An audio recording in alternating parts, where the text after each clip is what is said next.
gens. Car nous sommes plusieurs.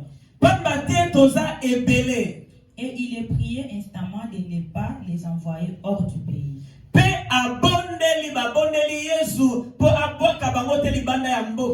Il y avait là, vers la montagne, un grand troupeau de pourceaux qui paissaient. Voilà.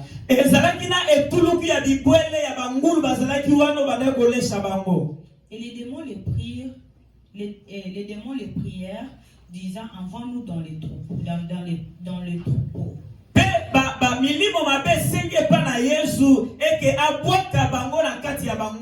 Afin que nous entrions en eux.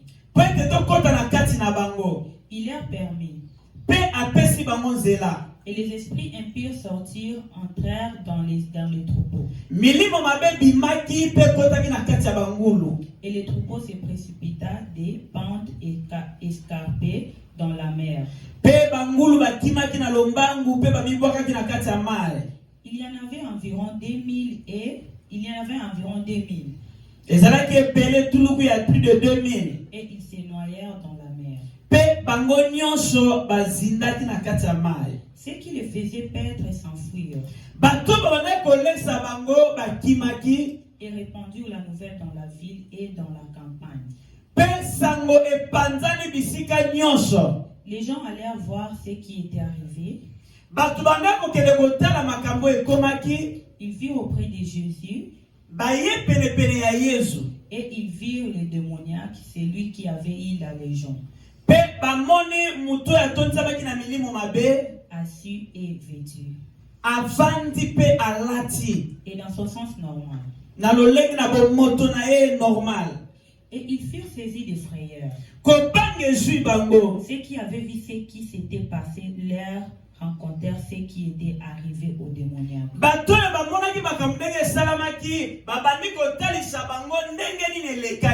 Et au troupeau. Alors ils se mirent à supplier Jésus de quitter leur territoire.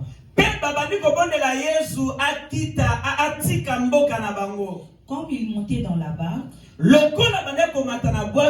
celui qui avait été démoniaque lui demanda la permission de rester avec lui.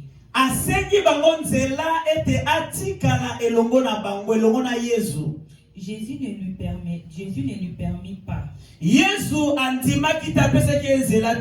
Mais il lui dit, va dans ta maison vers les tiens et raconte-leur tout ce que le Seigneur a fait.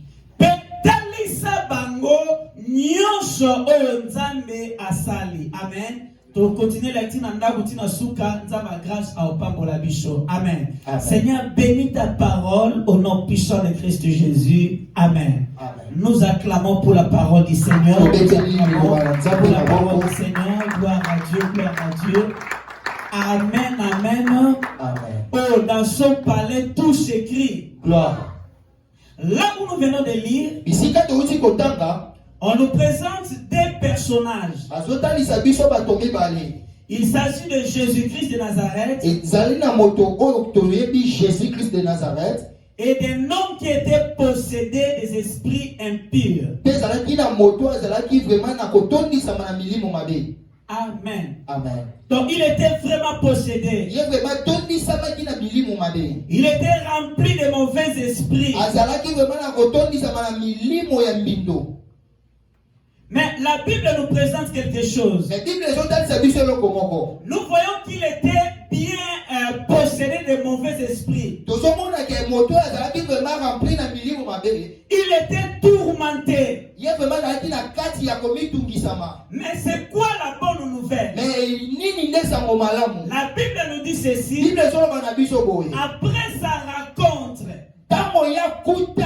Après sa rencontre avec Jésus-Christ, avant sa rencontre avec Jésus, il était possédé. La Bible nous dit il vivait dans les sépulcres. Et personne ne pouvait les maîtriser. Là, c'est avant Jésus-Christ. Amen. Amen. Mais la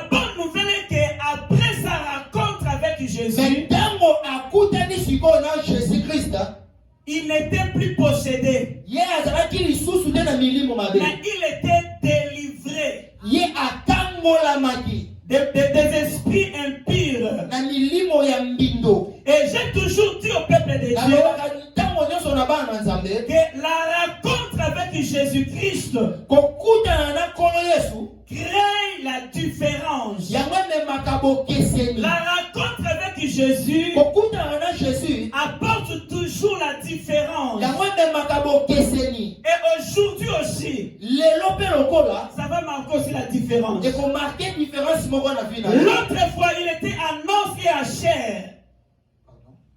L'autre fois, il était en os et à chair.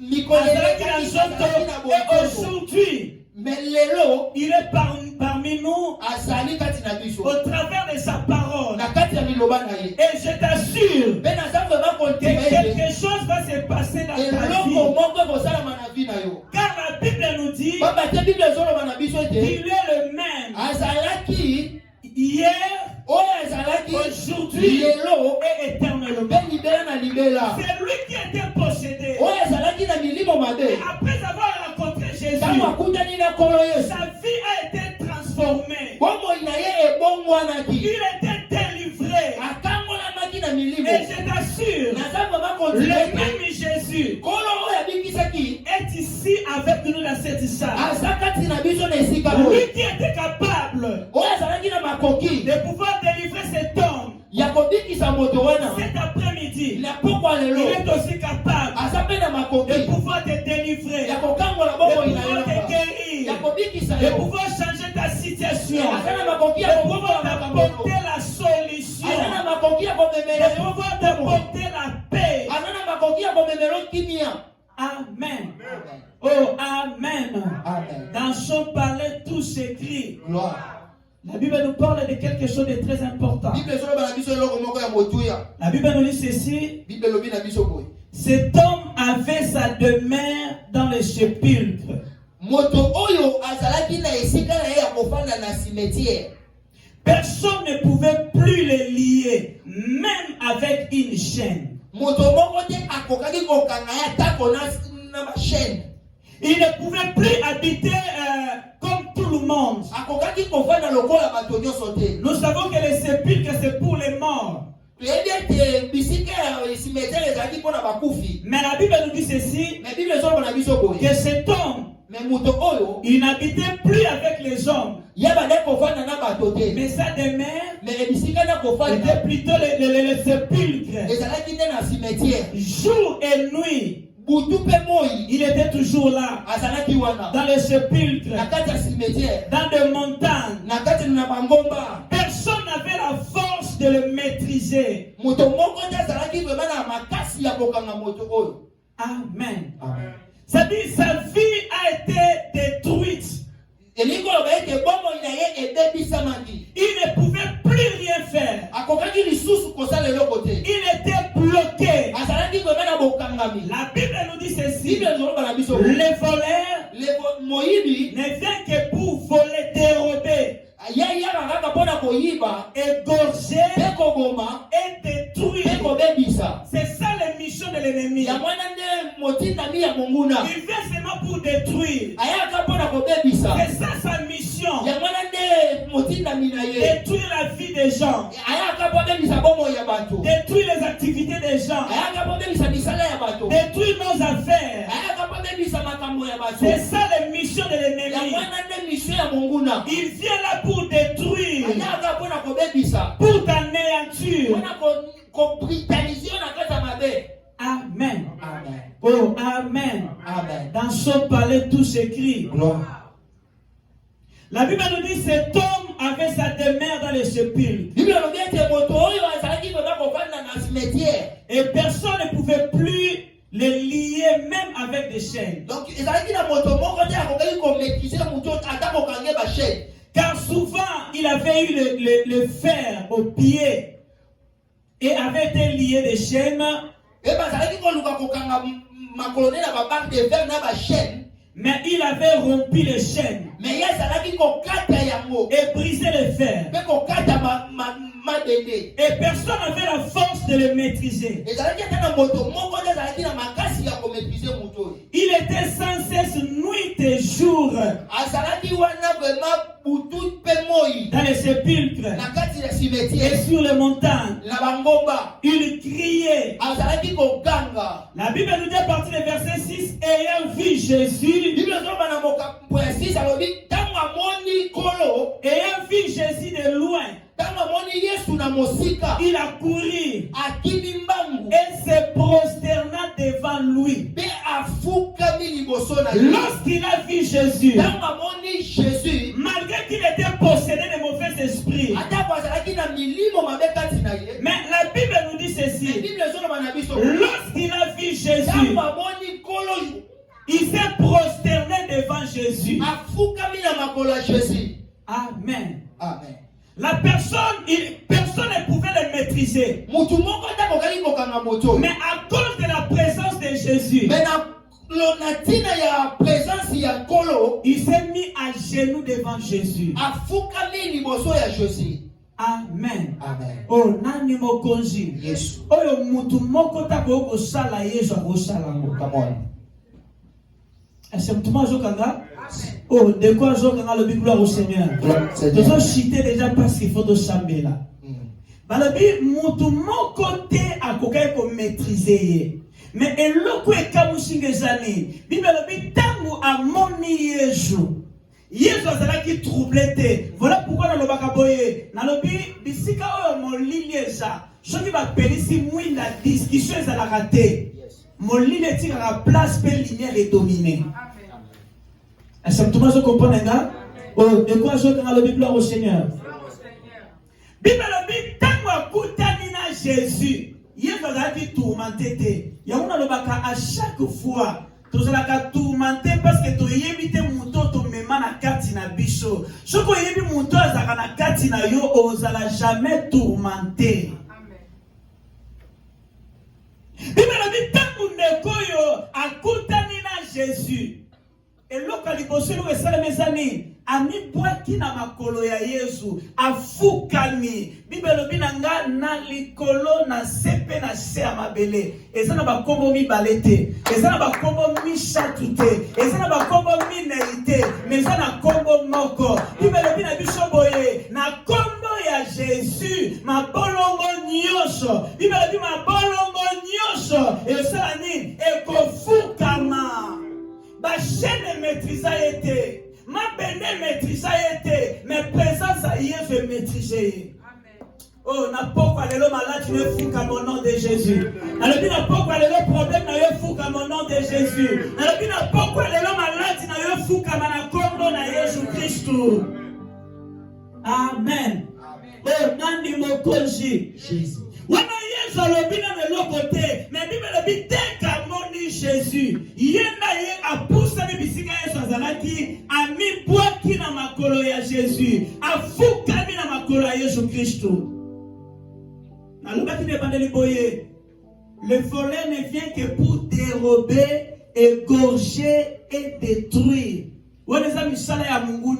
Mais la Bible nous dit ceci, le Fils de l'homme est apparu afin de détruire le œuvre des ténèbres. Amen. Mwana ya moto aye pasala nini a détruire misala ya molili, a détruire liwa, a détruire maladie, a détruire kufa wetele makina bombo inayo. Nango comprendre que présence ya Jésus na kati na yo eza po ete misala ya molili eza na bakage. Est-ce que tout le monde comprend nga? Oh, de quoi je kanga le gloire au Seigneur. Bible nabi tango apusani pene ya Jésus et loko liboso ami bwaki na makolo ya Yesu. Yemo ka bandi goganga abi oh Yesu Kristo mwana ya Nzambe ya likolo. Oh, gloire à Dieu. Na limito tangango Nzamba grâce au pambola biso. Il s'écriait d'une voix forte. Qu'y a-t-il entre moi et toi, Jésus, Fils de Dieu très haut? Voilà. Nabandeli koyebisa yo olengaka parce que oyebite oyaza kati na yo. Même Satana yemoko azo reconnaître autorité à Jésus. Voilà pourquoi na tutaka na Kristo yo alenga liboso ya batu azobanga pasteur mutu wana zaboye c'est pour dire oyebite oya za kati na yo nani mutu ya bundisaka yo ayebi munene ya oya za kati na yo. C'est pas pour rien Bible dit celui qui est en vous est plus fort et plus grand que celui qui est dans ce monde. Yesu azalaki panike liboso na yete balobi babengi na kombo ya légion ni kolakisa nini azalaki possédé na milimo ebele ya mabe mais malgré ebele ya milimo ezalaki kati na ye Yesu afukamaki te Yesu adiskitaki te mais ntango amoni Jésus afukami alobi likambo nini na biso mwana ya Nzambe ya nini ya likolo meme milimo mabe ezo reconnaître autorité ya Jésus. Amen. Oh, nani mokonzi. Oh, de quoi je canal le gloire au Seigneur. Oh, de quoi je canal le gloire au Seigneur. Bible bi afukami, alobi likambunini, yona biso, mwana ya Nzambe ya likolo. Et Bible so continue alobi na biso boye. Car Jésus lui disait, sors de cet homme, esprit impur. Et il lui demanda, quel est ton nom? Les gens et mon nom, lui répondit-il, car nous sommes plusieurs. Et il le pria instantanément de ne pas les envoyer hors du pays. Wana munguni mtakomi kolenga, munguni mtakomi kobanga. Azobondela Jésus, asengi alobi pardon, azosenga Yesu, alobi koboka biso libanda ya mboka te. Sabi munguni azo reconnaître boye que décision Yesu reçoit. Muto ya telemela mwaza te. Amen. Oh nani mokonzi. Voilà pourquoi fukami, bosenga Yesu alobi tobondeli yo. Koboka biso libanda ya mboka te. Boka biso atawa atana kati ya bangulu. E natangi na Bible balobi na biso ke Yesu Kristo ayanoli losango ya banani ya milimo mabe. Sikoyo baliko mituna lobi boye soki aza a mesure ya koyanola libondeli ya milimo mabe a combien plus forte raison biso ba otozabana na ye. Tala soki ayanolaki milimo mabe na pokwa lelo aza prepo ayanola yo. Est-ce que tout le monde oh, de quoi je dans la Bible au Seigneur? Dans la Bible, ce qu'il y a qui milimo mabe na pokwa lelo asa pe prêt ayoka lo sambo na yo pe ayanola yo. Neko yo fina ye bebaki. Neko yo fina ye zaki suna sensité. Cimetière comme qui fina ye. Mutu mota kwa ko maîtriser ye. Mezaki na mutu moko wazaka likolo ya batu nyonso oyo intervenaka na makambo batu bakoki ko intervenir te na makambo minganga bakoki ko intervenir te ye tango ayaki ndeko azoki kimia tala na pokwa lelo message eye po problème etungisaka yo oyo lekela mayele na yo oyo kataka yo pongi lelo na pokwa lelo ezo solution na komba Yesu Kristo. Nekoya fukami basenge pa ya Jésus komboka biso libanda ya mboka te metinda biso wa na kati ya bangulu e Bible lobi na biso Yesu ayoki libondeli na bango atini bango na kati ya bangulu e bangulu wana nyonso Bible lobi babwakami bakena mai batu nyonso bazalaki wana bamoni makambo ndenge lekaki Bible lobi bakeli banda to bakeli banda babandi ko témoigner babandi ko ebisa batu makambo ndenge leki fulu ya batu ebele baye ko tela situation ndenge lekaki e Bible lobi na biso baye ko ebisa Yesu balobi na yeboye balobi pardon to bondeli yo tika mboka na biso sala nini kende. Amen. Na sima na bako senga Yesu akende mutoyo bakangola kina milimo mabe aye pa ya Jésus alobi abondela Yesu kwa kende longo na ye Yesu alobi na ye boye alobi ko kende na ngate me kende pa ba oya yo e pa ba ninga na yo e pa ba famille na yo o témoigner o Nzambe asali na bomoi na yo tala tangu Nzambe osala na vie ya mutu eza po muta témoigner pe Amen. Oh, nani mokonzi. Oh, de quoi je grand le Bible au Seigneur. Et le quoi est kamushanga. A quelque témoigner dans ma ville est belé. A quelque témoigner oh nzambe ya Israël. Balobi na banda koute mais na ba ville a quelque témoigner oh nzambe asala ponaye. Ça dit na kata salo yo au mona ke ba témoignage est belé. Ba témoignage a minene za aw. Amen. Et ça msha bombi na ye. Pasteur ngana yo ka shoni. Pasteur ngana okoko témoigner te. Amen. Oh nani mokonzi.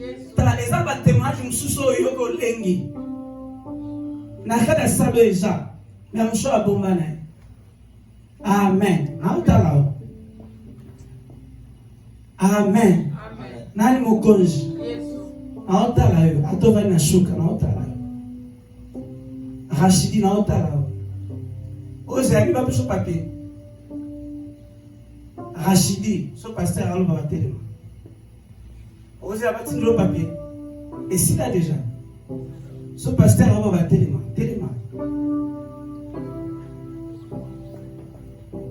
Est-ce que s'il a déjà? Ose la papier pour témoigner. Ose abati le lettre. Hein? Rachidi, ose abati le lettre. Ana témoignage à mon nez, ma bombe en rose, à l'on bâtit des lettres pour Nzamba Salisa Bichou. Amen. Amen. Ozak, on a risque na moi chez Moura Université. N'a témoigné. Malobe yo kate te na bibé la lobe sila déjà sila. Ozoni na sila déjà. Roya on peut s'appeler mais merci. Roya on peut s'appeler mais merci. Amen. Est-ce que tout le monde robé de la Kanzambele Maboko? Est-ce que tout le monde robé de la Kanzambele Maboko? Nzamba grâce à ça de Chabicho, Nzamba ça de Chabicho. Et ça va témoigner sur Koyoka, Kolobi Nzamba Zana Pomo. Amen. Pour changer quelques secondes, mais même un résultat extraordinaire. Yo pourront limiter et salami comment? Nzamba osali Chabicho, mais Bible le bina bicho Yesu aseni na moto le bi kedo sali. Que nous témoigner partout. Témoignage à mon moko et qu'on gagne par te belé sans le savoir. Amen. Témoignage à vous fabriquer, témoignage à vous kamouja à. Mais Nzamba sali sabicho, on comprend que Nzamba zo sala pour témoigner et tant aux témoigner comme voyez je zo tombama et mon kilozo ba que Nzamba Israël aza na pomoy. Amen. Nani mokonzi loba lelo. Eza mukolo nanga lelo na pena okabwana problème nanga ona soko teleba lelo na pena okabwana maladi nanga lelo okabwana bandoto ya mabe lelo okabwana bitumba molili ona soko teleba lelo okabwana na ba réclamation ya famille soko teleba lelo okabwana na réclamation ya famille lelo nazokabwana na liwawe etelemaki lelo nazokabwana na mitambu ya molili loba lelo eza final samba azolongisanga lelo nakabwani na maladi nanga nakabwani na liwe etelemaki nakabwani na réclamation etelemaki au nom de